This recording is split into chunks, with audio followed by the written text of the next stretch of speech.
Shri Shri doctor Shivananda Shivayogi Rajendra ಮಹಾಸ್ವಾಮಿಗಳವರ ಅಪ್ಪಣೆಯ ಮೇರೆಗೆ ಶ್ರೀ ಶ್ರೀ ಶಿವಲಿಂಗ ಮಹಾಸ್ವಾಮಿಗಳವರ 138ನೇ ವರ್ಷದ ಸ್ಮರಣಾರಾಧನೆ ಕಾರ್ಯಕ್ರಮ ಏರ್ಪಡಿಸಲಾಗಿತ್ತು. ಈ ಕಾರ್ಯಕ್ರಮದ ಅಧ್ಯಕ್ಷತೆಯನ್ನು ಶ್ರೀ ಶ್ರೀ ಶ್ರೀ ಡಾಕ್ಟರ್ ಮಲ್ಲಿಕಾರ್ಜುನ ಮುರುಘರಾಜೇಂದ್ರ ಮಹಾಸ್ವಾಮಿಗಳು, ಧರ್ಮೋಪನ್ಯಾಸ ಶ್ರೀ ದೊಡ್ಡಣ್ಣನವರು ಚಲನಚಿತ್ರ ನಟರು. ಈ ಕಾರ್ಯಕ್ರಮದಲ್ಲಿ ಶ್ರೀ ಶ್ರೀ ರುದ್ರಮುನಿ ಮಹಾಸ್ವಾಮಿಗಳು ವಿರಕ್ತಮಠ ಮಾಡಾಳು, ಶ್ರೀ ಶ್ರೀ ಜಯಚಂದ್ರ ಶೇಖರ ಮಹಾಸ್ವಾಮಿಗಳು ಕೇದಿಗೆ ಮಠ ಕೋಳಗುಂದ, ಶ್ರೀ ಶ್ರೀ ಪ್ರಭು ಕುಮಾರ ಶಿವಾಚಾರ್ಯ ಮಹಾಸ್ವಾಮಿಗಳು ದೊಡ್ಡಮಠ ಕೆಬಿದ್ರೆ, ಶ್ರೀ ಶ್ರೀ ಜ್ಞಾನ ಪ್ರಭು ಸಿದ್ದರಾಮಯ್ಯ ಕೇಂದ್ರ ಮಹಾಸ್ವಾಮಿಗಳು ಮೂರು ಕಳಸ ಮಠ ಕಡೂರು, ಶ್ರೀ ಶಶಿ ಶೇಖರ ಸಿದ್ದ ಬಸವ ಮಹಾಸ್ವಾಮೀಜಿ ವಿರಕ್ತಮಠ ದೊಡ್ಡಮೇಟಿಕುರ್ಕೆ, ಶ್ರೀ ಶ್ರೀ ತೇಜಸ್ವರ ಶಿವಾಚಾರ್ಯ ಮಹಾಸ್ವಾಮಿಗಳು ಕುಪ್ಪೂರು ಗದ್ದಿಗೆ ಮಠ, ಶ್ರೀ ಶ್ರೀ ಶಿವಪ್ರಕಾಶ ಶಿವಾಚಾರ್ಯ ಮಹಾಸ್ವಾಮಿಗಳು ಕರಿಸಿದ್ದೇಶ್ವರ ಮಠ, ಶ್ರೀ ಶ್ರೀ ರೇವಣಸಿದ್ದೇಶ್ವರ ಶಿವಾಚಾರ್ಯ ಮಹಾಸ್ವಾಮಿಗಳು ಹಿರೇಮಠ ದೊಡ್ಡಗುಣಿ, ಎಂಎಸ್ ನಟರಾಜ್ ಅಧ್ಯಕ್ಷರು ಶ್ರೀ ಮೂಲಸ್ಥಾನ Swarna Gowramma Seva trust, MN Mahadevappa, MN Omkarappa, Madal Shivalingappa, Basavaraju, borewell Nataraj, Somanna, Chandrappa, Dasappa ಹಾಗೂ ದೇವಸ್ಥಾನದ ನೂರಾರು ಭಕ್ತರು ಈ ಕಾರ್ಯಕ್ರಮದಲ್ಲಿ ಭಾಗವಹಿಸಿದ್ದರು. ಲಿಂಗೈಕ್ಯ ಶ್ರೀ ಎಂಎಸ್ ನಾಗೇಂದ್ರರವರ ಸ್ಮರಣಾರ್ಥ ಅವರ ಕುಟುಂಬ ವರ್ಗದವರಿಂದ ಪ್ರಸಾದ ವ್ಯವಸ್ಥೆಯನ್ನು ಮಾಡಲಾಗಿತ್ತು. ವಿಭೂತಿಯ ಬಗ್ಗೆ ಹೇಳಿದರು, ಭಸ್ಮದ ಬಗ್ಗೆ ಹೇಳಿದರು. ಒಂದು ಸಲ ಪಾರ್ವತಿ ಯೋಚನೆ ಮಾಡಿದ್ಲಂತ ಕೈಲಾಸದಲ್ಲಿ, ಏನು ಇವನ್ ಜೊತೆಗಿದ್ದೀನಿ, ಮಶಾಣದಾಗಿರ್ತಾನೆ, ಇವನು ಒಡವೆ ಇಲ್ಲ, ಅರಮನೆ ಇಲ್ಲ, ಬೂದಿ ಬಡ್ಕ, ಇವಂತ ಸಂಸಾರ ಮಾಡ್ತಾ ಇದ್ದೀನಿ, ನಾನು ಇದೊಂದ್ಸಲ ವೈಕುಂಠ ನೋಡ್ಕೊಂಬರ್ಬೇಕು.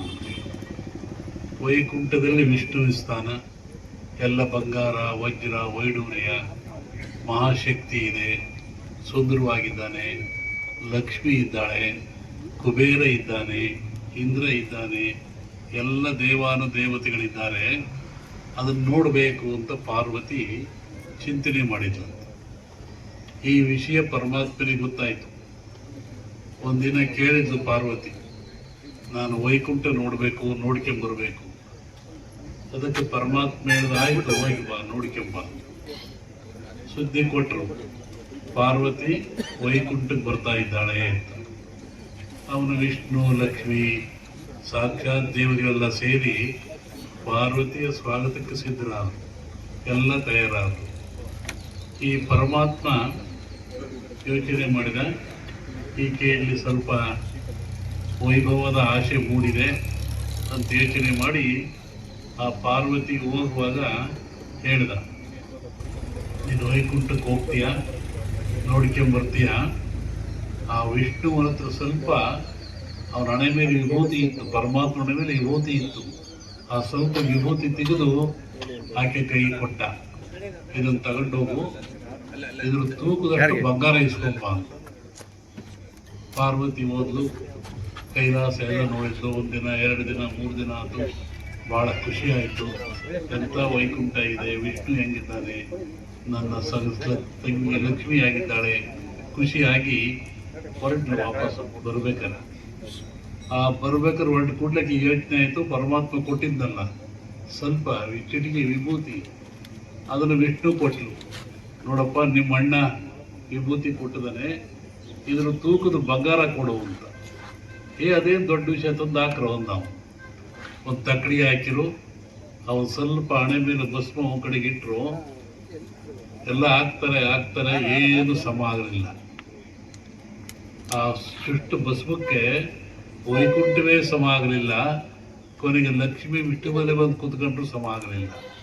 ಆವಾಗ ಪಾರ್ವತಿ ಯೋಚನೆ ಮಾಡಿದ್ಲು, ನಾನು ಎಂಥ ಕೆಲಸ ಮಾಡಿದೆ, ನನ್ನ ಗಂಡನಂತ ಎಲ್ಲವೂ ಶಕ್ತಿ ಇದೆ, ಮಶಾಣ ಅಂದೆ, ಬೂದಿ ಬಡ್ಕ ಅಂದೆ, ಅವನೇನು ಶಕ್ತಿ ಅರ್ಥವಾಗಲಿಲ್ಲ ನನಗೆ ಅಂತೇಳಿ ಆಕೆ ವಾಪಸ್ ಬರ್ತಾಳೆ. ಆವಾಗ ಪರಮಾತ್ಮ ಕೇಳ್ತಾನೆ, ಬಂಗಾರ ತಂದ ಅಂತೇಳಿ. ಆಕಿಲ್ಲ, ನಿನ್ನ ಮುಂದೆ ಯಾವುದೂ ಇಲ್ಲ ಅಂತೇಳಿ ಆ ಪಾರ್ವತಿಯ ಗರ್ವಭಂಗ ಅಂತ ಒಂದು ಬರುತ್ತೆ. ವಿಭೂತಿ ಮಹತ್ವ ಎಂಥದ್ದು ಅಂತೇಳಿ. ಒಬ್ಬ ಮನುಷ್ಯ ಭಗವಂತನ ಕೇಳ್ತಾನಂತ, ಈಶ್ವರನ ಏನ್ ಕೇಳ್ತಾನೆ, ಏನ ಬೇಡಲಿ ದೇವ ನಿನ್ನನು ನಾನು ಕೊಡಲೆನಗೆ ನಿನ್ನೊಳೇನುಂಟು. ಏನ್ ಕೇಳ್ಬೇಕಪ್ಪ ನಿನ್ನ ನಾನು. ಅಕಸ್ಮಾತ್ ಏನಾರು ಕೇಳಿದ್ರೆ ನಿಂತವೇನಿದೆ ಕೊಡಲು ಎನಗೆ ನಿನ್ನಳು ಏನುಂಟು ಅಂಬರವ ಬೇಡುವನೆ. ಏನಾದ್ರು ಒಳ್ಳೆ ಬಟ್ಟೆ ಕೊಡು ಅಂತಂದ್ರೆ ಚರ್ಮಾಂಬ ನೀನೇ ಹುಲಿ ಚರ್ಮ ಕಟ್ಕೊಂಡಿದೀಯ. ಹೊಸದೆಯ ಬೇಡುವನೆ, ಭೂಮಿಯನ್ನು ಕೇಳೋಣ ಅಂತಂದ್ರೆ ನೀನೇ ಮಶಾಣವಾಸ ಮಶಾಣದಾಗಿದೀಯ. ಆಭರಣ ಬೇಡುವನೆ ತಲೆಬುರುಡೆ, ಒಳ್ಳೆ ನೆಕ್ಲೆಸ್ ಕೊಡು, ವೈಡೂರೆ ಕೊಡು, ಸರ ಕೊಡು ಅಂದ್ರೆ ಕೊಳ್ಳೆಗೆ ತಲೆಬುರುಡೆ ಹಾಕೊಂಡಿದೀಯ, ನಾಗರಾವನ್ನ ಹಾಕೊಂಡಿದೀಯ. ಏನ್ ಕೊಡ್ತೀಯ ನೀನು? ಕೊಡಲೆನಗೆ ನಿನ್ನೋಳು ಏನುಂಟು, ನಿನ್ನ ಹತ್ರ ಏನು ಇಲ್ಲ ಕೊಡಕ್ ನನಗೆ. ಮನೆ ಮಾಡ್ಕೊಂತೀನಿ, ಮಕ್ಕಳು ಮಾಡ್ಕೊಂತೀನಿ, ಹೆಂಡತಿ ಮಾಡ್ಕೊಂತೀನಿ, ಸಂಪತ್ತು ಮಾಡ್ಕೊಂತೀನಿ, ಕಾರ್ ಮಾಡ್ಕೊಂತೀನಿ, ಎಲ್ಲ ನಾನು ಮಾಡ್ಕೊಂತೀನಿ, ನನಗೆ ಗೊತ್ತಿದೆ. ನಿನ್ನ ಕತ್ತ ಏನು ಇಲ್ಲ. ಆದರೆ ಕೊಡುವುದಾದರೆ ನಿನ್ನ ಒಂದಿದೆ.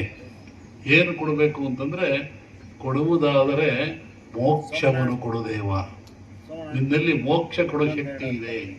ಮರಣದ ನಂತರ ಸಾಮೀಪ್ಯ ಭಗವಂತನ ಪಾದದಲ್ಲಿ ಇಡಬೇಕು, ಮತ್ತೆ ಹುಟ್ಟಬಾರದು, ಕಷ್ಟ ಗುಡ್ಗಳು ಬರಬಾರದು. ಅಂತಹ ಕೊಡುವಂಥ ಶಕ್ತಿ ನಿನ್ನಲ್ಲಿದೆ ಭಗವಂತ. ಆ ಮೋಕ್ಷವನ್ನು ಕೊಡು. ಅದೇ ದಾರಿಯಲ್ಲಿ ಬಂದಂತ ನಮ್ಮ ಪೂಜ್ಯ ಶಿವಲಿಂಗ ಮಹಾಸ್ವಾಮಿಗಳವರು ಅದೇ ಒಂದು ಶಕ್ತಿಯನ್ನು ಕೊಟ್ಟರು.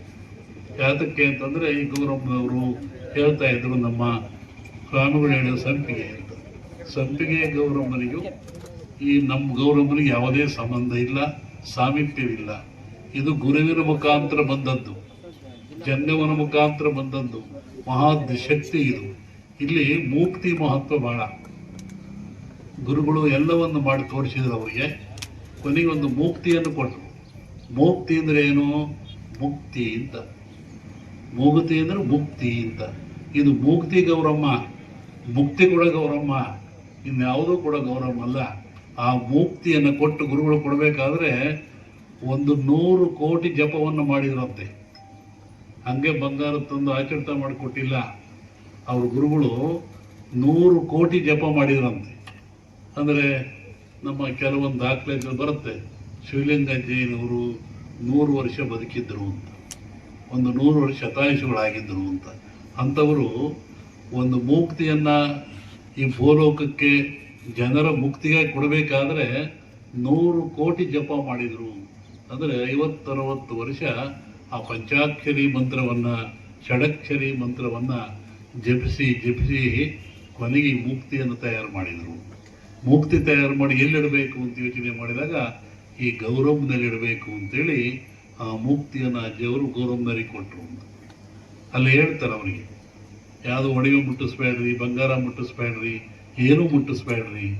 ನಾವು ತಪ್ಪು ಮಾಡಿಬಿಟ್ವಿ, ನಾವು ದುಡ್ಡು ಏನಮ್ಮ ಟಿ ವಿಲಿ ಹೇಳ್ಬಿಟ್ಟೆ ನಾನು, ಬರ್ರಿ ನಾವು ನಗ್ತಾರೆ ನೋಡ್ರಿ, ಅವರಲ್ಲ ನಮ್ಮ ಟಿ ವಿರಲ್ಲ, ಏನು ಬಂದು ಬಿದ್ದು ಬಿಡ್ತು, ದುಡ್ಡು ಬಿತ್ತು, ಅಕ್ಕಿ ಬಿತ್ತು, ಎಣ್ಣೆ ಬಿತ್ತು, ತಿಂದರೆ ಯಾರೋ, ತೆಗೆದರೆ ಯಾರೋ. ಗೌರಮ್ಮನ ಮಣಪಾಲ ಆಯಿತು. ಅಜ್ಜಯ್ಯನವರ ಅವತ್ತೇ ಹೇಳಿದ್ರು, ಗೌರಮ್ಮನಿಗೆ ಬಂಗಾರ ಮುಕ್ತಿ ಏನು ಮುಟ್ಟಿಸ್ಬೇಡ್ರಿ, ಏನೇನು ಮುಟ್ಟಿಸ್ಬೇಡ್ರಿ. ಆ ಮಣ್ಣಿನ ಒಂದು ಗೊಂಬೆ ಆ ಕ್ರಮ ಹೇಳ್ಕೊಟ್ಟಿದ್ದಾರೆ. ಕೊನೆಗೆ ನಾವು ಕೊಟ್ಟಂತ ಮುಕ್ತಿ ಅದನ್ನು ಮಾತ್ರ ಧರಿಸ್ಬೇಕು ಅಂತಂದ್ರು. ಆ ಮುಕ್ತಿಯ ಮಹತ್ವ ಏನು ಅಂತಂದ್ರೆ, ಈ ತಿರುಪತಿಗೆ ಹೋಗ್ತೀರಾ, ಲಕ್ಷಾಂತರ ಜನ ಇರ್ತಾರೆ, ಆದ್ರೂ ದರ್ಶನ ಆ ಮೂರ್ತಿಯನ್ನು ನೋಡಬೇಕು ಅಂತ ಆ ಜನ ನೂಗ್ತಾ ಇರ್ತಾರೆ, ಆ ನೋಡ್ಕೊಂಡು ಹೋಗ್ತಾ ಇರ್ತಾರೆ. ಕೇದಾರಕ್ಕೆ ಹೋಗ್ತಾರೆ, ಹಿಮ ಗುಡ್ಡ ಪರ್ವತದಲ್ಲಿ, ಅಲ್ಲಿ ಹೋದ್ರೆ ಅಲ್ಲಿಯೂ ದರ್ಶನನೇ, ಅಲ್ಲಿಯೂ ನುಗ್ಕೊಂಡು ಹೋಗ್ತಾ ಇರ್ತಾರೆ. ಬದರಿಗೆ ಹೋಗ್ತಾರೆ, ಅಲ್ಲಿ ಹಿಮ ಸುರುತ್ತೆ, ಸಿಕ್ಕಾಪಟ್ಟ ಮಳೆ ಇರುತ್ತೆ. ಒಂದು ರೋಡು ಕೆಳಗೆ 2000 ಅಡಿ ತಗ್ಗಿರುತ್ತೆ, ಹೆಚ್ಚು ಕಮ್ಮಿ ಮುಗೀತು. 4 ಸಲ ನೋಡಿದ್ದೀನಿ ನಾನು. ಅಲ್ಲಿ ಹೋಗಿ ಅದಕ್ಕೆ ಹೋಗ್ತಾರೆ, ಆ ದೇವಿಯನ್ನ ಮೂರ್ತಿಯನ್ನು ನೋಡಬೇಕು ಅಂತ ಹೋಗ್ತಾರೆ. ಶ್ರೀಶೈಲಕ್ಕೆ ಹೋಗ್ತಾರೆ, ನೋಡ್ಲಿಕ್ಕೆ ಹೋಗ್ತಾರೆ. ಉದ್ದೇಶ ಏನು ಅಂದ್ರೆ ಆ ದರ್ಶನಂ ಸ್ಪರ್ಶನಂ ಪಾಪ ವಿನಾಶನಂ ಅಂತ. ಅಂತಹ ದರ್ಶನ ಮಾಡೋದ್ರಿಂದ, ಮುಟ್ಟೋದ್ರಿಂದ ನಮ್ಮ ಎಲ್ಲ ಪಾಪಗಳು ನಾಶವಾಗ್ತವೆ ಅಂತೇಳಿ ಆ ದಿಶೆಯಲ್ಲಿ ಶಿವಲಿಂಗ ಜೈನವರು ಈ ನಾಡಿಗೆ ಬಹುದೊಡ್ಡ ಒಂದು ತಪಶಕ್ತಿಯನ್ನು ಕೊಟ್ಟರು. ಅದರಲ್ಲೂ ಮಾಡಾಳಿಗೆ ಇಟ್ಟರು, ಅದರಲ್ಲೂ ಈ ನಾಡಿಗೆ ಇಟ್ಟರು. ಗೌರಮ್ಮನವರಿಗೆ ಮೂರ್ತಿ ಕೊಟ್ಟರು ಅಂದ್ರೆ ಇದು ಮೂಕ್ತಿ ಗೌರಮ್ಮ ಅಂತ. ಜನ ಬಂದು ನೋಡೋದೇನು ಅಂದ್ರೆ ಆ ಮೂಕ್ತಿಯನ್ನು ನೋಡಿದರೆ ಅಜ್ಜಯ್ಯನವ್ರು ಏನು ತಪಸ್ ಮಾಡಿ ಆ ಮೂಕ್ತಿಯನ್ನು ಕೊಟ್ಟಲ್ಲ, ನಿಮಗೆ ಮೋಕ್ಷ ಇದೆ, ಇನ್ನು ಸಾವಿಲ್ಲ, ಇನ್ನು ಹುಟ್ಟಿಲ್ಲ, ನೀವು ಬೇಡಿದ್ದು ಕೊಡ್ತದೆ ಅಂತೇಳಿ ಶಿವಲಿಂಗಜ್ಜಯ್ಯನವರು ಆ ಮೂರ್ತಿಯನ್ನು ಗೌರವರಿಗೆ ಕೊಟ್ಟರು.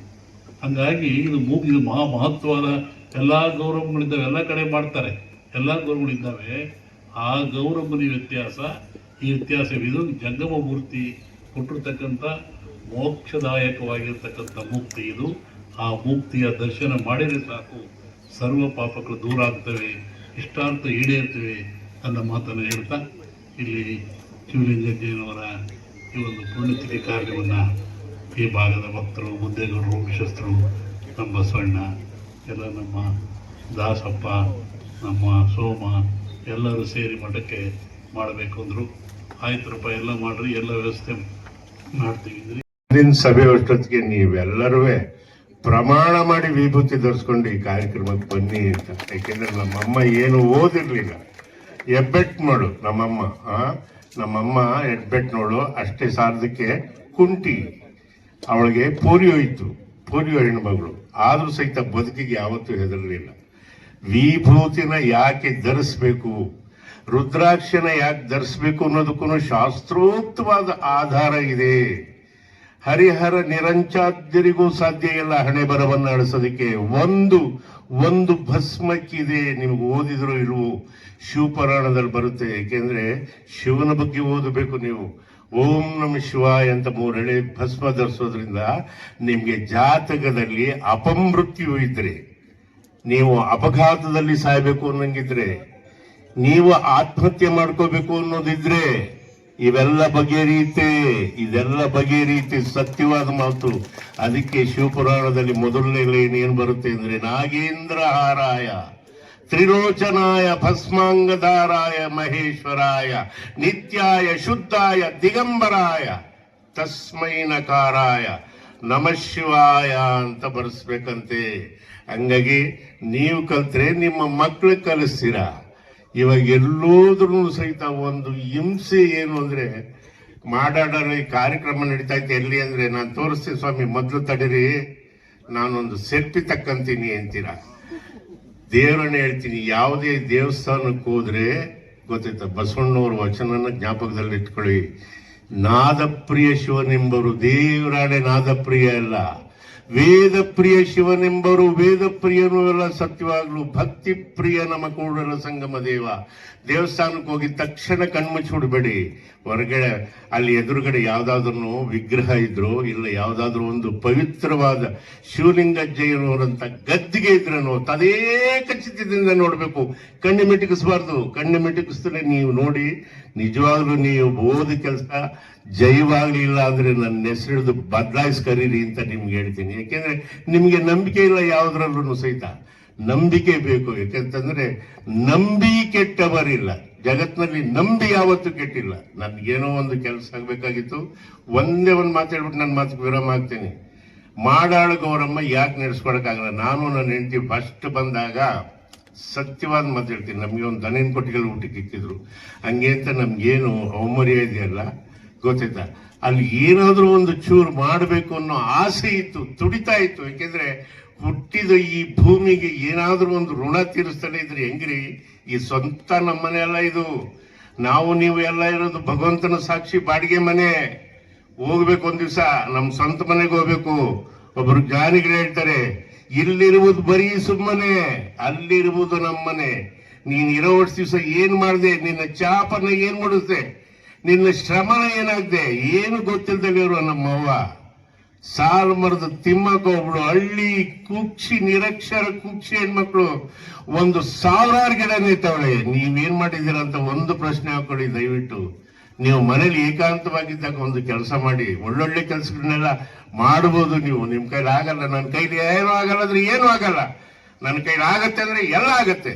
ನಾನು ಒಂದನ್ನು ಕೇಳಿದೆ, ನೋಡವ, ನನ್ನ ಕೈಲಿ ಏನಾದ್ರು ನೀನು ಸೇವೆ ತಗೋಬೇಕು ಅಂತಿದ್ರೆ ಸತ್ಯೋಗ ತಗೋತಾ ಇಂತ ಮಂಡಿ ಊರಿ ನಮಸ್ಕಾರಕ್ಕೆ ಹೋಗಿದೆ. ಹೋದಾಗ ಏನಾಯ್ತು ಅಂತಂದ್ರೆ, ಯಾರೋ ಪುಣ್ಯಾತ್ಮರು ನಿಮ್ಮಂತವ್ರು 1 ಕೋಟಿ ನನ್ನ ಹೆಸರು ಕೊಟ್ಟಿದ್ರು. ಇದನ್ನ ಬರೀ ಧರ್ಮ ಕಾರ್ಯಕ್ಕೆ ನೆರವೇರಿಸಬೇಕು ಅಂತ ಇನ್ನೂ 35 ಲಕ್ಷ ಹಂಗೆ ಇದೆ. ತಕ್ಷಣನೇ 4 ಲಕ್ಷ ಸ್ಯಾಂಕ್ಷನ್ ಮಾಡಿದ್ವಿ. ಇದೇ ಈಗ ವೇದಿಕೆ ಮೇಲೆ ಬಂದಿದ್ರು ಶಿವಲಿಂಗಪ್ಪನವರು. 4 ಲಕ್ಷ ಕೊಟ್ಟು ದೊಡ್ಡಣ್ಣವರು ಮಾಯವಾದರು ಅಂತ ಒಂದು ಇದರಲ್ಲಿ ಶೀರ್ಷಿಕೆ ಬರೋದು. ಸತ್ಯವಾದ ಮಾತು. ನಾನು ಮತ್ತೆ ಹೋಗಿ ಇನ್ನೊಂದು 4 ಲಕ್ಷ ಸ್ಯಾಂಕ್ಷನ್ ಮಾಡಿಸಿದ್ದೆ. ಅದನ್ನು ತಗೊಂಡ್ಬಂದು ಮುಂದೆ ನಿಂತು ಶುರು ಮಾಡಿದ್ವಿ. ಶುರು ಮಾಡಿದಾಗ ನಡೆದಿದ್ದ ಪವಾಡ ನಿಮ್ಗೆ ಹೇಳ್ತೀನಿ. ಇದನ್ನ ಯಾಕೆ ಹೇಳ್ತೀನಿ ಅಂದ್ರೆ, ಗೌರಮ್ಮ ಆಗ್ಲಿ ದೇವರಾಗ್ಲಿ, ನೀನ್ ಇದೆಯಾ ಅಂದ್ರೆ ಇದ್ದಾಳೆ, ನೀನ್ ಇಲ್ಲ ಅಂದ್ರೆ ಇಲ್ಲ, ಅಷ್ಟೇ ವ್ಯತ್ಯಾಸ, ಬೇರೆ ಏನೂ ಇಲ್ಲ. ಹಂಗಾಗಿ ನಾವು ಹೋಗಿ ಕೆಲಸ ಸ್ಟಾರ್ಟ್ ಮಾಡಿದ್ವಿ.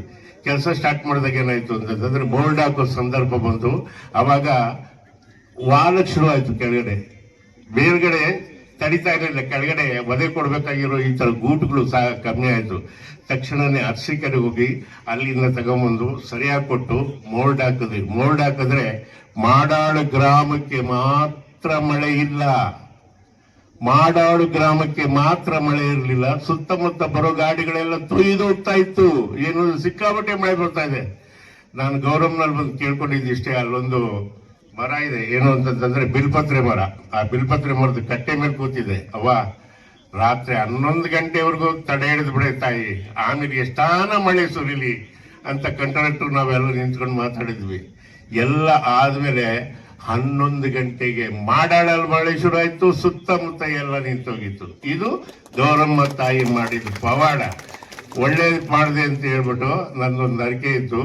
101 ತೆಂಗಿನಕಾಯಿ ಹೊಡೆದೆ. ಒಬ್ರು ಮಾತು ಹೇಳಿದ್ರು, ನನ್ನ ಮಗನೇ 101 ತೆಂಗಿನಕಾಯಿ ಯಾವ್ದಾದ್ರು ಒಂದು ಅನಾಥಾಶ್ರಮ ಕೊಟ್ಟಿದ್ರೆ ಮಕ್ಕಳು ಮಾಡ್ಕೊಂಡು ಊಟ ಮಾಡ್ಬಿಡುವಲ್ಲ ಅಂತ. ಆದ್ರೆ ಕೊಟ್ಟ ಮಾತಿಗೆ ಯಾವತ್ತು ತಪ್ಪಬಾರದು. ಆ ಒಂದು ಕಾಯಲ್ಲಿ ಒಂದು ಕಾಯಿ ವೇಸ್ಟ್ ಆಗಿದ್ದಂಗೆ ಈ ಜನ ಭಕ್ತರು ಆರಿಸ್ಕೊಂಡೋದ್ರು. ಅದಕ್ಕೋಸ್ಕರ ನಿಮ್ಮೆಲ್ಲರಲ್ಲಿ ನಾನು ಕೈ ಮುಗಿದು ಕೇಳ್ಕೊಳ್ತೀನಿ, ದೈವದಲ್ಲಿ ನಂಬಿಕೆ ಇರಬೇಕು. ಬಸವಣ್ಣವ್ರಿಗೆ ಜಾತಿ ಇರಲಿಲ್ಲ. ನನ್ನ ತಾಯಿ ಮೇಲೆ ಆಣೆ ನಾನು ಓದಿರೋದು. ಸಿದ್ಧಾಂತ ಶಿಖಾಮಣಿಗಳಿಗೂ ಜಾತಿ ಇರಲಿಲ್ಲ. ಯಾರಾದರೂ ಓದ್ದೋರಿದ್ರೆ ಬೇಕಾದ್ರೆ ಬನ್ನಿ, ನಾನು ಓದಿರೋದನ್ನ ಹೇಳ್ತೀನಿ. ಸೆಟ್ಟಿ ಎಂದೆಂಬೆನೆ ಸಿರಿಯಾಳನ, ಮಡಿವಾಳನೆಂದೆಂಬೆನೆ ಮಾಚಯ್ಯನ, ಡೋಹಾರನೆಂದೆಂಬೆನೆ ಕಕ್ಕಯ್ಯನ, ಮಾದಾರನೆಂದೆಂಬೆನೆ ಚೆನ್ನಯ್ಯನ. ಆನು ಹಾರುವನೆಂದರೆ ಕೂಡಲ ಸಂಗಯ್ಯ ನಗುವನಯ್ಯ ಅಂತ ಬಸವಣ್ಣವರು. ಇನ್ನೂ ಒಂದು ಹೆಜ್ಜೆ ಮುಂದೋಗಿ ಹೇಳ್ತಾರೆ, ವ್ಯಾಸ ಭೌತಿಯ ಮಗ, ಮಾರ್ಕಂಡಯ್ಯ ಮಾತಂಗಿಯ ಮಗ, ಮಂಡೋದರಿ ಕಪ್ಪೆಯ ಮಗಳು, ಶಿವಶರಣ ರಾವಣನ ತಾಯಿ ಕೈಕಸಿ ರಾಕ್ಷಸ ಕುಲದಾಕೆ, ಕೌಂಡಿನ್ಯ ಕಮ್ಮಾರ, ಭೂಮಿ ಸುತ್ತಿ ಸೀತೆ, ಅವನ ತಂದೆ ಜನಕ ಮಹಾರಾಜ ಒಕ್ಕಲಿಗ, ಸಾಕ್ಷಾತ್ ಅಗಸ್ತ್ಯ ಕಬ್ಬಿಲ. ಕೈ ಮುಗಿದು ಕೇಳ್ತಾಳೆ, ಕುಲವನ ಅರಸದಿರಿಂಬು, ಕುಲವನ ಅರಸದಿರಿ, ಕುಲವನ ಅರಸಿ ಮುಂದಿನದಿರಿಂಬು. ನೋಡಿ, ಇಷ್ಟೆಲ್ಲ ಆದ್ರೂ ಜಗತ್ತಿನ ತಂದೆ ಈಶ್ವರನಿಗೆ ಮದುವೆ ಮಾಡಿಸೋದಕ್ಕೆ ಪೌರೋಹಿತ್ಯಕ್ಕೆ ಒಬ್ಬ ರಾಕ್ಷಸರಿ ಆಯ್ತಾಯ್ತು. ಸ್ಮರಿಸಿ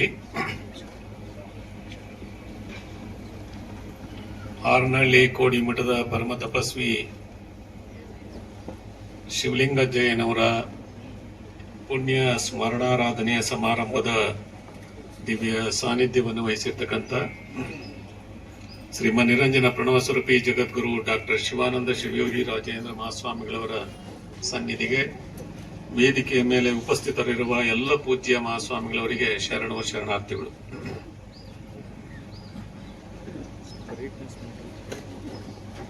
ಇದೊಂದು ಪುಣ್ಯಕ್ಷೇತ್ರ ಮಾಡಾಳು. ಈ ಪುಣ್ಯಕ್ಷೇತ್ರಕ್ಕೆ ಗುರು ಶಿಷ್ಯರು ಇಬ್ರು ಕಾರಣರಾಗಿದ್ದಾರೆ. ಗುರು ಶಿವಲಿಂಗಜ್ಜಯ್ಯನವರಾದ್ರೆ ಶಿಷ್ಯೆ ಮಾಡಾಳ್ ಗೌರಮ್ಮನವರು. ಈ ಗುರು ಶಿಷ್ಯರ ಒಂದು ಅವಿನಾಭಾವ ಸಂಬಂಧದಿಂದ ಇದೊಂದು ಅವಿಮುಕ್ತ ಕ್ಷೇತ್ರವಾಗಿದೆ. ಬಹಳ ಸಂತೋಷ ಆಗುತ್ತೆ. ಮಾಡಾಳ್ ಗೌರಮ್ಮನವರ ಜಾತ್ರೆ ನಾಡಿನಾದ್ಯಂತ ಅತ್ಯಂತ ಪ್ರಸಿದ್ಧವಾಗಿರುವಂತಹದ್ದು. ಎಷ್ಟು ಜನ ಹರಕೆಯನ್ನ ಪೂರೈಸಿಕೊಳ್ಳಿಕ್ಕೆ ಇಲ್ಲಿ ಆಗಮಿಸ್ತಾರೆ. ಏನೆಲ್ಲ ತಮ್ಮ ಕಷ್ಟ ಸುಖಗಳಿಗೆ ದೇವಿಯ ಕೃಪೆಯನ್ನು ಬಯಸಿ ಬರ್ತಾರೆ ಅಂತ ಒಂದು ಪುಣ್ಯ ಕ್ಷೇತ್ರ ಇದು. ಈ ಕ್ಷೇತ್ರಕ್ಕೆ ಮತ್ತೆ ಶಿವಲಿಂಗಜ್ಜಯ್ಯನವರ ಉತ್ತರಾಧಿಕಾರಿಗಳಾದಂತಹ ನೀಲೋಚನ ಮಹಾಸ್ವಾಮಿಗಳವರು ಕೂಡ ಬಂದು ಇಲ್ಲಿ ಐಕ್ಯರಾಗ್ತಾರೆ. ನೋಡಿ, ಮತ್ತೆ ಕೋಡಿ ಮಠದ ಪರಂಪರೆ ಹೇಗೆ ಮುಂದುವರೆದುಕೊಂಡು ಬರ್ತಾ ಇದೆ ಅನ್ನೋದನ್ನ, ಈ ಕ್ಷೇತ್ರಕ್ಕೂ ಮತ್ತು ಕೋಡಿ ಮಠಕ್ಕೂ ಇರುವಂತಹ ನಂಟು ಹಾಗಾಗಿ ಆ ನಂಟನ್ನ ಮತ್ತಷ್ಟು ವಿಸ್ತಾರವಾಗಿ ಇಂದಿನ ಪೂಜ್ಯರು ಅದಕ್ಕೊಂದು ಹೊಸ ರೂಪವನ್ನೇ ಕೊಡ್ತಾ ಇದ್ದಾರೆ. ಶಾಸ್ತ್ರಿಗಳು ಪುರಾಣ ಪ್ರವಚನ ಮಾಡ್ಕೊಂಡು ಬಂದಿದ್ದಾರೆ ಈಗ 5 ದಿವಸದಿಂದ. ಪ್ರಾಸ್ತಾವಿಕವಾಗಿ ಬಹಳ ಒಳ್ಳೆ ವಿಚಾರಗಳನ್ನ ಇಲ್ಲಿ ಪ್ರಸ್ತಾಪ ಮಾಡಿದ್ರು. ಮನುಷ್ಯನಿಗೆ ಜೀವನದಲ್ಲಿ ಹಣ, ಅಧಿಕಾರ, ಸಂಪತ್ತು ಇದನ್ನು ಗಳಿಸ್ಬೇಕು ಅನ್ನೋದೇ ಮಹತ್ವಾಕಾಂಕ್ಷೆ. ಆದ್ರೆ ಹಿಂದೆ ಬೆನ್ನತ್ತಿ ಹೋಗ್ತಾ ಇದ್ದಾನೆ ಇವತ್ತಿನ ಮನುಷ್ಯ. ಎಷ್ಟು ವಿಚಿತ್ರ ಅಂತಂದ್ರೆ ಅವ್ರು ಬಹಳ ಚೆನ್ನಾಗಿ ಹೇಳಿದ್ರು. ಕೆಲವು ವಚನಗಳನ್ನು ಉದಾಹರಣೆ ಕೊಟ್ಟು, ನಾವು ದೊಡ್ಡ ಕಾಟ್ ಮಾಡಿಕೊಂಡ್ರು ಕೂಡ ಅದರ ಮಲಗದ ಅರ್ಧ ಮಂಚ ಅಂತ. ಒಂದು ಆಕಳ ಹಾಲನ್ನು ಕೂಡ ಬಿಡಿಸ್ಕೊಂಡ್ರು ಕೂಡ ನಾವು ಕುಡಿಯೋದು 1 ಲೋಟ ಹಾಲು. ಎಷ್ಟೆಲ್ಲ ಭತ್ತ ಅಕ್ಕಿ ಬೆಳೆದ್ರು ಕೂಡ ನಾವು ಉಣ್ಣೋದು 1 ಪಾವ್ ಅಕ್ಕಿ ಅನ್ನ. ಎಷ್ಟು ಚೆನ್ನಾಗಿದೆ ನೋಡಿ ಈ ಒಂದು ಕಲ್ಪನೆ. ನಾವು ಏನೆಲ್ಲ ಸಂಗ್ರಹ ಮಾಡ್ಕೊಂತೀವಿ, ಅದು ಬೇಕು ಇದು ಬೇಕು ಅಂತ ಸಂಗ್ರಹ ಮಾಡ್ಕೊಂಡ್ರು ಕೂಡ ನಾವು ಉಪಯೋಗಿಸೋದು ಎಷ್ಟಪ್ಪ.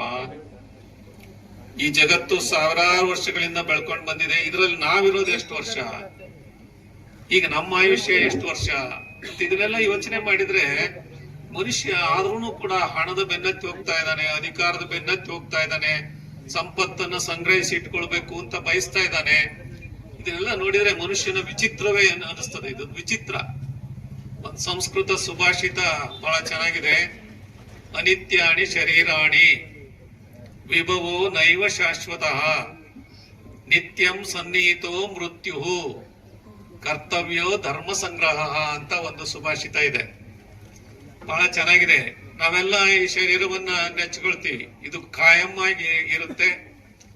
ನಾವು ಹುಟ್ಟಿದಾಗ ಹೆಂಗಿರ್ತೀವೋ ಆಮೇಲೆ ಬೆಳಿತೀವಿ, ಯುವಕರಾಗ್ತೀವಿ, ಒಳ್ಳೆ ಲಕ್ಷಣ ಇರ್ತೀವಿ, ಆಮೇಲೆ ವಯಸ್ಕರಾಗ್ತೀವಿ, ದುಡಿತೀವಿ, ಗಳಿಸ್ತೀವಿ, ಕೊನೆಗೆ ಮುದುಕರಾಗ್ತೀವಿ, ಆಮೇಲೆ ಕಾಯಿಲೆಗಳು ಬರುತ್ತೆ, ಕೊನೆಗೊಂದ್ ದಿವಸ ಸತ್ತು ಹೋಗ್ತೀವಿ. ನೋಡಿ, ಈ ಶರೀರ ಶಾಶ್ವತವಾಗಿರ್ತೀನಿ ಅಂತ ಭ್ರಮೆಯಲ್ಲಿ ಬಂದಂತ ಈ ಶರೀರ ಕೊನೆಗೆ ಒಂದು ದಿವಸ ನಶ್ವರ ಸತ್ತು ಹೋಗ್ತದೆ. ಅದಕ್ಕೆ ಅನಿತ್ಯಾಣಿ ಶರೀರ. ಶರೀರ ಅನ್ನೋದು ಅನಿತ್ಯವಾದದು, ನಿತ್ಯ ಅಲ್ಲ. ಆಮೇಲೆ ಏನಪ್ಪ ಹಾಗಾರೆ ನಿತ್ಯಂ ಸನ್ನಿಹಿತೋ ಮೃತ್ಯು. ನಮ್ ಹಿಂದ್ ಬೆನ್ನತ್ತಿ ಬರ್ತಾ ಇದೆ ಅಂತೆ. ನಾವೆಲ್ಲ ಈ ವಯಸ್ಸು ಆರಂಭದಲ್ಲಿ ಏನ್ ಹೇಳ್ತೀವಿ ಗೊತ್ತೇನೋ, ಈ ಹುಡುಗರನ್ನ ಕೇಳ್ರಿ ನೀವು ವಯಸ್ಸೆಷ್ಟು ಅಂತ, ಅವ್ರು ಕಡಿಮೆ ಮಾಡಿ ಹೇಳ್ತಾರೆ, ಇನ್ನು ಕಡಿಮೆ ಎನಿಸ್ಕೋಬೇಕು ಅಂತ. ಅದೇ ಸ್ವಲ್ಪ ವಯಸ್ಸಾದವ್ರನ್ನ ಕೇಳ್ರಿ, ಅವ್ರು ಜಾಸ್ತಿ ಮಾಡಿ ಹೇಳ್ತಾರೆ, ಯಾಕೆಂದ್ರೆ ನಮ್ಗೆ ಜಾಸ್ತಿ ವಯಸ್ಸಾಗಿದೆ ಅಂತ ಹೇಳ್ಕೋಬೇಕು ಅಂತ. ಇದು ಸಾಮಾನ್ಯ ಮನುಷ್ಯನಲ್ಲಿ ಇರುವಂತ ಒಂದು ಗುಣ. ಹಾಗಾಗಿ ಸಣ್ಣವರಿಗೆ ಸಣ್ಣವರಾಗಿರ್ಬೇಕು ಅಂತ ಅನಿಸ್ತದೆ, ದೊಡ್ಡವರಿಗೆ ನಾವು ದೊಡ್ಡವರಾಗ್ಬೇಕು ಅಂತ ವಯಸ್ಸು ಜಾಸ್ತಿ ಹೇಳ್ತಾರೆ. 75 ಆತು ಅಂದ್ರೆ 85 ಅಂತಾರೆ, 80 ಆತು ಅಂದ್ರೆ 100 ಅಂತ ಹೇಳ್ಬಿಡ್ತಾರ ಅತ್ಲ ಶತಮಾನೋತ್ಸವ ಮಾಡಿಸ್ಕೊಳಕ್ಕೆ. ಅಂದ್ರೆ ವಯಸ್ಸನ್ನ ಹೇಳ್ತಾ ಹೋಗ್ತೀವಲ್ಲ, ಆದ್ರೆ ನಮ್ ಹಿಂದೆ ನಾವು ಅಷ್ಟು ವರ್ಷದ ಹಿಂದೆ ನಮ್ಗೆ ಆಗಿದೆ ಅಂತ ತಿಳ್ಕೊಂತೀವಲ್ಲ, ಅದು ಸುಳ್ಳು. ಅಷ್ಟು ವರ್ಷದ ನಾವು ಹೆಂಗ್ ಬಂದಿದೀವಿ ಅಂದ್ರೆ ನಮ್ ಹಿಂದ್ ಬೆನ್ನತ್ತಿ ಬರ್ತಾ ಇದೆ ಮೃತ್ಯು, ಸಾವು. ಅದ್ ನಮಗ್ ಗೊತ್ತೇ ಆಗಲ್ಲ. ಅದು ಓಡ್ತೀವಿ, ನಮ್ ಹಿಂದ್ ಬರ್ತಾನೆ ಇದೆ. ಕೊನೆಗೆ ಒಂದು ದಿವಸ ಕಪ್ಪಂತ ಹಿಡ್ಕೊಂಡ್ಬಿಡುತ್ತೆ ಆ ಸಾವು. ಅಲ್ಲಿಗೆ ನಿತ್ಯಂ ಸನ್ನಿಹಿತೋ ಮೃತ್ಯು, ಬೆನ್ನತ್ತೇ ಇರುತ್ತೆ. ಆಮೇಲೆ ಹಾಗಾದ್ರೆ ಏನ್ ಮಾಡ್ಬೇಕಪ್ಪ? ಕರ್ತವ್ಯೋ ಧರ್ಮ ಸಂಗ್ರಹ. ಇದು ಮಾತು ನಾವು ತಿಳ್ಕೊಬೇಕಾದ್ದು.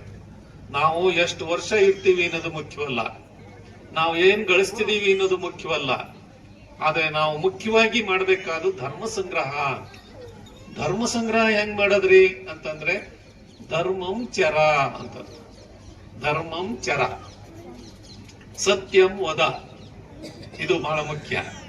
ನಾವು ಸತ್ಯವನ್ನು ಹೇಳಬೇಕು, ಧರ್ಮದಂತೆ ನಡೆಯಬೇಕು. ಆದ್ರೆ ಇವತ್ತು ಹೇಳೋದೆಲ್ಲ ಸುಳ್ಳು, ಮಾಡೋದೆಲ್ಲ ಅನಾಚಾರ. ಹೇಳೋದೆಲ್ಲ ಸುಳ್ಳು ಹೇಳೋದು, ಮಾಡೋದೆಲ್ಲ ಅನಾಚಾರ ಮಾಡೋದು. ಹಾಗಾಗಿ ಇವೆರಡರಿಂದಲೂ ಕೂಡ ಇವತ್ತು ಮನುಷ್ಯನ ಜೀವನ ಅಧಪತನಕ್ಕೆ ಹೋಗ್ತಾ ಇದೆ. ಅದರಿಂದ ನಾವು ನಿತ್ಯವೂ ಕೂಡ ಧರ್ಮ ಸಂಗ್ರಹ ಮಾಡಬೇಕು. ಧರ್ಮ ಸಂಗ್ರಹ ಅಂತ ಏನದು? ಅವರು ಶರಣರು ಉದಾಹರಣೆಗಳನ್ನು ಕೊಟ್ರು ನೋಡಿ. ಕಾಶ್ಮೀರದ ಅರಸ ಮೋಳ್ಗಿ ಮಾರಯ್ಯ ಅರಸ, ಅವನು ಮಹಾದೇವ ಭೂಪಾಲ ಅಂತ ಅವನ ಹೆಸರು. ಬಸವಣ್ಣನವರ ಪ್ರಭಾವ ವಲಯ ಎಷ್ಟಿತ್ತು ಅಂತಂದ್ರೆ ಎಂತೆಂಥವರೆಲ್ಲರೂ ಕೂಡ ಅಲ್ಲಿಗೆ ಬಂದ್ರು. ಅಫ್ಘಾನಿಸ್ತಾನದಿಂದ ಮರುಳು ಶಂಕರದೇವ ಅಂತ ಬರ್ತಾನೆ, ಕಾಶ್ಮೀರದಿಂದ ಮೋಳಿ ಮಹಾದೇವ ಭೂಪಾಲ ಬರ್ತಾನೆ, ಒಬ್ಬೊಬ್ಬರಲ್ಲ, ಇವತ್ತು ಎಲ್ಲ ಇಡೀ ಭೂಮಂಡಲದ ಎಲ್ಲ ಶರಣರು ಕೂಡ ಕಲ್ಯಾಣದ ಕಡೆಗೆ ಬರ್ತಾರೆ. ಅದು ಬಸವಣ್ಣನವರ ವ್ಯಕ್ತಿತ್ವಕ್ಕೆ ಮಾರು ಹೋಗಿ ಅಲ್ಲಿ ಬಂದವರೆಲ್ಲರೂ ಕೂಡ ಅವ್ರಿಗೆಲ್ಲ ಬಸವಣ್ಣನವರು ಕಾಯಕಕ್ಕೆ ಮಹತ್ವ ಕೊಡ್ತಾರೆ. ನೋಡು, ನೀನು ಕಟ್ಟಿಗೆ ಹೊತ್ತು ಮಾರಿ ಅದ್ರ ಬಂದಂತ ದಾಸೋಹ ಮಾಡು. ಇನ್ನೊಬ್ಬ ನುಲಿ ಚಂದಯ್ಯ ಅಂತೇಳಿ ನಂದಿಲಿದ್ದಾನೆ, ಆ ನುಲಿ ಚಂದಯ್ಯ ಹಗ್ಗ ಹೊಸದು ಹಗ್ಗ ಮಾರಿ ದಾಸೋಹ ಮಾಡಿ ಅಂತ ಅವ್ರಿಗೆ ನೇಮಿಸ್ತಾರೆ. ಇನ್ನೊಬ್ಬ ಕುಂಬಾರ ಗುಂಡಯ್ಯಗೆ ಮಡಿಕೆ ಮಾಡು, ಅದರಿಂದ ದಾಸೋಹ ಮಾಡು ಅಂತಾರೆ. ಇನ್ನೊಬ್ಬನಿಗೆ ಬಟ್ಟೆ ತೊಳಿ, ನೀನ್ ಬಟ್ಟೆ ಎಲ್ಲ ತೊಳೆದು ಅದ್ರ ಬಂದಂತ ಹಣದಿಂದ ದಾಸೋಹ ಮಾಡು ಅಂತಾನೆ. ಹಾಗಾಗಿ ಬಸವಣ್ಣನವರ ಕಾಯಕ ಕ್ರಾಂತಿ ದಾಸೋಹ ಭಾವನೆ ಇದೆಯಲ್ಲ, ಇದು ಜಗತ್ತಿಗೆ ಇವತ್ತು ಎಷ್ಟು ಪ್ರಸ್ತುತ ಆಗ್ಬೇಕು ಅಂದ್ರೆ, ನಾವು ಕಾಯಕದಲ್ಲಿ ತರತಮ ಭಾವನೆ ಇಲ್ಲ. ಈ ಕೆಲಸ ಮಾಡಿದ್ರೆ ಹೆಚ್ಚು, ಈ ಕೆಲಸ ಮಾಡಿದ್ರೆ ಕಡಿಮೆ, ಅಧಿಕಾರಿ ಆದ್ರೆ ಹೆಚ್ಚು, ಪ್ಯೂನ್ ಆದ್ರೆ ಕಡಿಮೆ ಅಲ್ಲ.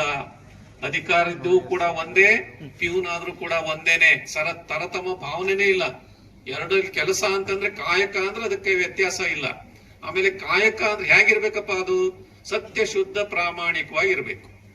ಈ ಸಾಮಾನ್ಯವಾಗಿ ಹುಡುಗರಿಗೆ ವಯಸ್ಸಾದವ್ರು ಹೇಳ್ತಿರ್ತಾರೆ, ತಮ್ಮ ಗಟ್ಟಿಯಾಗಿದ್ದಾಗ 4 ಕಾಸು ಸಂಪಾದಿಸ್ಕೋಬೇಕು, ದುಡಿ ಅಂತಾರೆ ಮುದುಕರು. ಅವಾಗ ಇವನೇನ್ ಮಾಡ್ತಾನೆ, ಅವ್ರ ಮಾತನ್ನ ನಂಬಿ ದುಡಿಯಕ್ ಶುರು ಮಾಡ್ತಾನೆ. ದುಡಿತಾನೆ ಹಗಲು ರಾತ್ರಿ ಊಟ ನಿದ್ದೆ ಬಿಟ್ಟು ದುಡಿತಾನೆ. 40-50 ವರ್ಷದ ತನಕ ದುಡ್ದು ಬಾರೋ ಹಣ ಗಳಿಸ್ತಾನೆ. ಅಷ್ಟೊತ್ತಿಗೆ 50 ವರ್ಷ ಆಗ್ತತಿ, 40-50 ಆಗ್ಲೇ ಅವನಿಗೆ BP ಶುಗರು ಶುರು ಆಗ್ತತಿ. ಹಣ ಎಲ್ಲ ಗಳಿಸ್ತಾ ಆರೋಗ್ಯ ಕಳ್ಕಂಡ. ಕೊನೆಗೆ ಅವನಿಗೆ ಅನ್ನಿಸ್ತದೆ, ಅರೆ ಹಣ ಗಳಿಸ್ತೆ ಆರೋಗ್ಯ ಕಳ್ಕಂಡಲ್ಲ ಅಂತ. ಆರೋಗ್ಯ ಅಂತ ಹೇಳಿ ಎಲ್ಲಿಗೆ ಹೋಗ್ತಾನೆ, ಆಸ್ಪತ್ರೆಗಳಿಗೆ ಹೋಗ್ತಾನೆ. ಆಗ ಆಸ್ಪತ್ರೆಗಳಲ್ಲಿ ಗಳಿಸಿದ ಹಣನೆಲ್ಲ ಖರ್ಚು ಮಾಡ್ಕೊಳ್ತಾನೆ. ಕೊನೆಗೆ ಹಣನೂ ಹೋಯ್ತು, ಆರೋಗ್ಯನೂ ಹೋಯ್ತು, ಕೊನೆಗೆ ಉಳಿದದ್ದೇನು? ಈ ಒಂದು ಹಿನ್ನೆಲೆಯಲ್ಲಿ ಚಿಂತನೆ ಮಾಡಕ್ಕಾದ್ರೆ ಬಸವಣ್ಣವರ ಕಾಯಕ ತತ್ವವನ್ನ ನಾವು ಇವತ್ತು ಅನುಸರಿಸಬೇಕು. ಅದರಿಂದ ಬಡತನ ನಿವಾರಣೆ ಆಗ್ತದೆ ಜಗತ್ತಿನಲ್ಲಿ. ಆಮೇಲೆ ನಿರುದ್ಯೋಗ ಸಮಸ್ಯೆಗೆ ಪರಿಹಾರ ಸಿಗ್ತದೆ. ಈ ಕಾರಣಗಳಿಂದ ಬಸವಣ್ಣನವರ ಕಾಯಕ ಸಿದ್ಧಾಂತವನ್ನ ಇವತ್ತು ನಾವು ಪ್ರಚಲಿತಗೊಳಿಸಬೇಕು. ಇನ್ನೊಂದು, ಎಷ್ಟರ ದುಡಿ, ನೀ ಎಷ್ಟರ ಗಳಿಸು ಸತ್ಯಶುದ್ಧ ಪ್ರಾಮಾಣಿಕವಾಗಿ, ಆದ್ರೆ ದುಡಿದೆಲ್ಲ ನನಗೇ ಇರ್ಲಿ ಅಂತ ಹೇಳಿ ಕಿಟಕಿ ಬಾಗಿಲು ಮುಚ್ಕೊಂಡು ತಿನ್ಬೇಡ, ಅದನ್ನ ಹಂಚಿ ಉಣ್ಣು. ಕಾಗೆ ಒಂದು ಅಗಳ ಕಂಡರೆ ಕೂಗಿ ಕರೆಯುವುದು ತನ್ನ ಕುಲವನೆಲ್ಲ, ಕೋಳಿ ಒಂದು ಗುಟುಕು ಕಂಡರೆ ಕೂಗಿ ಕರೆಯುವುದು ತನ್ನ ಬಳಗವನೆಲ್ಲ. ಕಾಗೆ ಕೋಳಿಗಿರುವಂತ ಗುಣ ಮನುಷ್ಯನಿಗಿಲ್ದೆ ಹೋದ್ರೆ ಅವಕ್ಕಿಂತ ನೀನು ಕನಿಷ್ಠ ಅಂತ ಹೇಳಿ ಬಸವಣ್ಣವರು ಹೇಳ್ತಾರೆ. ಅದರಿಂದ ಬಂದದ್ದನ್ನ ಹಂಚಿ ಉಣ್ಣು ಅನ್ನುವಂತ ದಾಸೋಹವನ್ನ ಶರಣ ಬಸವಣ್ಣನವರು ನಿಮಗೆ ಕೊಟ್ಟಿದ್ದಾರೆ. ಈ 2 ತತ್ವಗಳನ್ನು ಅನುಸರಿಸಿಕೊಂಡು ಬಂದಂತ ನಮ್ಮ ಮಠಗಳು ಇವತ್ತಿಗೂ ಕೂಡ ಲೋಕಕ್ಕೆ ಕಾಯಕ ತತ್ವವನ್ನ, ದಾಸೋಹ ಭಾವವನ್ನ ನಡೆಸ್ಕೊಂಡು ಬರ್ತಾ ಇದ್ದಾವೆ. ಆ ಮಾಲಿಕೆನಲ್ಲಿ ಕೋಡಿ ಮಠ ಅತ್ಯಂತ ನಮ್ಮ ನಾಡಿನ ಪ್ರಸಿದ್ಧ ಮಠಗಳಲ್ಲಿನೇ ಕೂಡ ಬಹಳ ಉನ್ನತವಾದಂತಹ ಒಂದು ಸ್ಥಾನ ಪರಂಪರೆಯನ್ನ ಪಡ್ಕೊಂಡಿದೆ. ಅದಕ್ಕೆ ಕಾರಣ ಶಿವಲಿಂಗ ಜೈನವಂತವರು ಪವಾಡ ಪುರುಷರು, ಮಹಾಪುರುಷರು. ನೋಡಿ, ಒಂದು ಪವಾಡದ್ದು ಹೇಳಿದ್ರಲ್ಲ ಅವರು ಶಾಸ್ತ್ರಿಗಳು, ಬಹಳ ಚೆನ್ನಾಗಿತ್ತದು, ನೀವೆಲ್ಲ ತಿಳ್ಕೊಡ್ರಿ. ಒಂದು ಆ ಮಗುವಿಗೆ ಹಾಲು ಕುಡಿಸು ಅಂತ ಹೇಳ್ತಾರೆ, ಅಳ್ತಿರ್ತದದು. ಆಕೆ ಕೊನೆಗೆ ತನ್ನ ದುಃಖ ತೋಡ್ಕೊಂತಾಳೆ, ಕಷ್ಟನ. ಆಗ ಅವ್ರು ಏನಂತಾರೆ, ಬಹುಶಃ ಪವಾಡ ಮಾಡ್ಬಿಡ್ಬೋದಿತ್ತು ಅವರು ಶಿವಲಿಂಗ ಜೈನರು. ಅವ್ರ ಎದೆಯಲ್ಲಿ ಹಾಲು ಬರೋ ಹಂಗೆ ಏನಾರ ಪವಾಡ ಮಾಡ್ಬೋದಿತ್ತು, ಯಾಕೆಂದ್ರೆ ಅವ್ರ ಪವಾಡ ಪುರುಷರು ಅವರು ಶಿವಲಿಂಗ ಜೈನರು. ಆದ್ರೆ ಆ ಪವಾಡನ ಎಲ್ಲರೂ ಮಾಡಕ್ಕೆ ಈಗಿನ ಕಾಲದವರಿಗೆ ನೀವೇನಂತೀರಿ, ಏನ್ ಶಿವಲಿಂಗ ಜೈನ್ ಅಂತಾರ ಪವಾಡ ಮಾಡ್ಬೋದಪ್ಪ, ನಮ್ಮಂತರ್ಗೆಲ್ಲ ಎಲ್ಲಿ ಸಾಧ್ಯ ಅಂತೀರಿ. ಆದ್ರೆ ಶಿವಲಿಂಗ ಜೈನ್ ಅವರು ಅಲ್ಲಿ ಕೊಟ್ಟ ಸಂದೇಶ ಏನಪ್ಪಾ ಅಂದ್ರೆ, ಎಲ್ಲರೂ ಕೂಡ ಈ ತರದ ಕಷ್ಟದಲ್ಲಿರುವವರಿಗೆ ಸಹಾಯ ಮಾಡಕ್ ಸಾಧ್ಯ ಇದೆ ಅನ್ನೋದಕ್ಕೆ ಆ ಆಕಳ ಮತ್ತು ಕರುವನ್ನ ತಮ್ಮ ಮಠದಲ್ಲಿ ಇದ್ದದನ್ನ ಪಡೆದು ಕಳಿಸಿದ್ರಲ್ಲ. ಈಗ ನಿಮ್ ಮನೆ ತುಂಬಾ ಕಟ್ಟಿಗೆ ತುಂಬಾ ದನಕರುಗಳು ಇಟ್ಕೊಂಡವರು ಅಂತವ್ರು ಯಾರಾದ್ರೂ ಒಬ್ಬ ತಾಯಿ ಮಗುವಿನ ಪರಿಸ್ಥಿತಿ ನೋಡಿ ಅದಕ್ಕೆ ಶಿವಲಿಂಗ ಜೈನರ ಪವಾಡ ಮಾಡಕ್ ಆಗಲ್ಲ ನಾವು ಅನ್ನೋದಕ್ಕಲ್ಲ. ಶಿವಲಿಂಗ ಜೈನವ್ರ ಹೆಂಗ್ ತಮ್ಮ ಮಠದ ಆಕಳು ಕರ ಕೊಟ್ರು ಹಂಗ್ ನೀವು ಕೊಡಿ ಅನ್ನುವಂತ ಸಂದೇಶ ಅದರಲ್ಲಿದೆ. ಆದ್ರಿಂದ ಬಡತನ ನಿವಾರಣೆಗೆ, ಕಷ್ಟದಲ್ಲಿರುವವರಿಗೆ ನಾನು ಕೂಡ ಸಹಾಯ ಮಾಡಬೇಕು ಅನ್ನುವಂತ ತತ್ವ ಶಿವಲಿಂಗ ಜೈನವ್ರು ಕೊಟ್ಟಂತ ಮಹಾನ್ ಸಂದೇಶ. ಇದು ಬಸವಣ್ಣನವರ ಜೀವನದಲ್ಲಿಯೂ ಕೂಡ ಇಂಥ ಘಟನೆಗಳು ಸಾಕಷ್ಟು ನಡೀತವೆ. ಆ ಪರಂಪರೆಯನ್ನ ಇವತ್ತು ಶಿವಲಿಂಗ ಜೈನವರು ಪಾಲಿಸ್ಕೊಂಡು ಬಂದು ಕೋಡಿ ಮಠವನ್ನ ಉನ್ನತ ಸ್ಥಿತಿಗೆ ತಂದಂತ ಕೀರ್ತಿ ಅವರಿಗೆ ಸಲ್ತದೆ.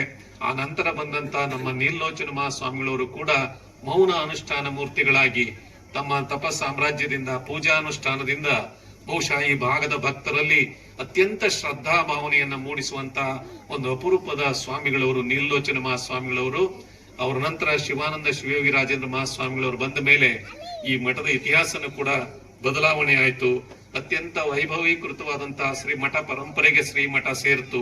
ಅಷ್ಟೇ ಅಲ್ಲ, ಅದಕ್ಕೆ ಕಾರಣ ಅಂತಂದ್ರೆ ಅವರಲ್ಲಿಯೂ ಇರ್ತಕ್ಕಂತ ಏನು ಸಾಮಾನ್ಯರಿಗೆ ಇರ್ತಕ್ಕಂತ ಬಟಮಾನ್ಯಗಳಿಗಿರ್ಬೋದು, ಬಡತನದಲ್ಲಿರ್ತಕ್ಕಂಥವ್ರಿಗಿರ್ಬೋದು, ಅವರಿಗೆ ಈ ಕಾಯಕ ಮತ್ತು ದಾಸೋಹ ತತ್ವವನ್ನ ಶ್ರೀಮಠದಿಂದ ಮಹಾನ್ ಸಂದೇಶವನ್ನು ನೀಡುವ ಮೂಲಕ ಅದನ್ನ ಪ್ರಚುರಪಡಿಸ್ತಾ ಇದ್ದಾರೆ. ಇವತ್ತು ಇಲ್ಲಿ ಮಾಡಾಳ್ ಗೌರಮ್ಮನ ಕ್ಷೇತ್ರ ಬಹುಶಃ ಕರ್ನಾಟಕದಲ್ಲಿ ದೇವಿಯ ದೇವಸ್ಥಾನಗಳು ಏನಿದಾವಲ್ಲ ಇವು ಬಹಳ ಪ್ರಚಾರದಲ್ಲಿದಾವ ನೋಡಿ. ಒಂದ್ ಕಡೆಯಿಂದ ಬಂದ್ರೆ ಶೃಂಗೇರಿ, ಶಾರದಾಂಬ ತೋಳ್ರಿ, ಶಿವಲಿಂಗಜ್ಜನವರ ಸ್ಮರಣೆಯನ್ನು ಮಾಡುತ್ತಾ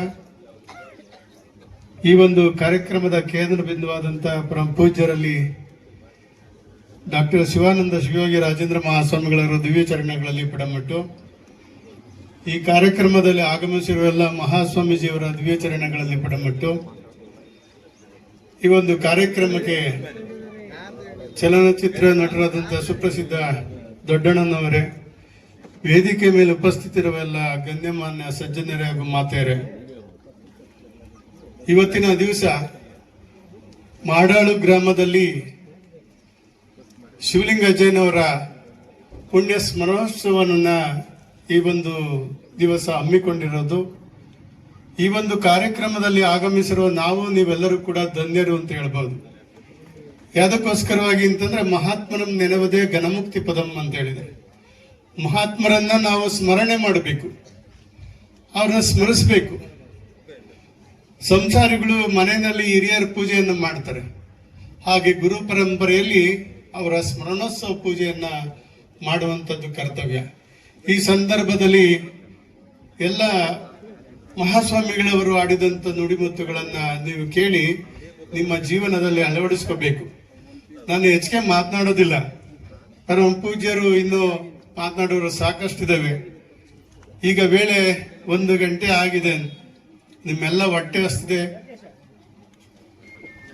ನಿಮ್ಮ ಮಖಗಳನ್ನು ನೋಡ್ತಿದ್ರೆ ನನಗೆ ಅರ್ಥ ಆಗ್ತಿದೆ ಬಹಳ ಸಪ್ಪಗಾಗಿದೆ ಅಂತ. ಆದ್ರಿಂದ ಈ ಒಂದು ಸಂದರ್ಭದಲ್ಲಿ ಈ ಮಾಡಾಳು ಗ್ರಾಮ ಸುಪ್ರಸಿದ್ಧ ಒಂದು ಊರು. ಯಾವುದರಿಂದ ಈ ಮಾಡಾಳಿಗೆ ಈ ಊರಿಗೆ ಹೆಸರು ತುಂಬಾ ಕರ್ನಾಟಕ ರಾಜ್ಯದಲ್ಲಿ ಹೆಸರುವಾಸಿ ಆಗಿದೆ ಅಂದ್ರೆ ಮಾಡಾಳು ಗೌರಮ್ಮನವರಿಂದ. ಅದೇ ಪ್ರಕಾರವಾಗಿ ಶಿವಲಿಂಗಜ್ಜನವರ ಪರಂಪರೆಯಲ್ಲಿ ಈ ಒಂದು ಗೌರಮ್ಮನವರ ಮಠ ಆಗ್ತಾ ಇರುವಂಥದ್ದು ಬಹಳ ಸಂತೋಷದ ವಿಷಯ. ನಾವು ವಿಚಾರ ಮಾಡಬೇಕು, ಯಾವುದೊಂದು ಒಂದು ಕ್ಷೇತ್ರ ಬೆಳೆದಿದೆ ಅಂತಂದ್ರೆ ಅದು ಕ್ಷೇತ್ರದ ಧರ್ಮಾಧಿಕಾರಿಗಳಿಂದ ಅಂತ ಹೇಳ್ಬೋದು. ಧರ್ಮಸ್ಥಳ, ಹೊರನಾಡು, ಹೀಗೆ ಪುಣ್ಯಕ್ಷೇತ್ರಗಳು ಬೆಳೆದಿದ್ದಾವೆ, ಅಲ್ಲಿ ಒಬ್ಬ ಗುರು ಬೇಕು ಅಂತ ಹೇಳ್ತೀವಿ. ಹಾಗೆ ಈ ಮಾಡಾಣಿನಲ್ಲಿ ಈ ಒಂದು ಗೌರಮ್ಮನವರ ಮಠ ಅತ್ಯಂತ ಶ್ರೇಷ್ಠ ಆಗಬೇಕು ಅಂದ್ರೆ, ಯಶಸ್ವಿ ಆಗಬೇಕು ಅಂದ್ರೆ ಆ ಗುರು ನಮ್ಮ ಶಿವಾನಂದ ರಾಜೇಂದ್ರ ಶಿವಾಚಾರ್ಯ ಮಹಾಸ್ವಾಮಿಗಳವರ ಒಂದು ದಿವ್ಯ ನೇತೃತ್ವದಲ್ಲಿ, ಅಧಿಕಾರದಲ್ಲಿ ಆ ಮಠ ಯಶಸ್ವಿ ಆಗುತ್ತೆ.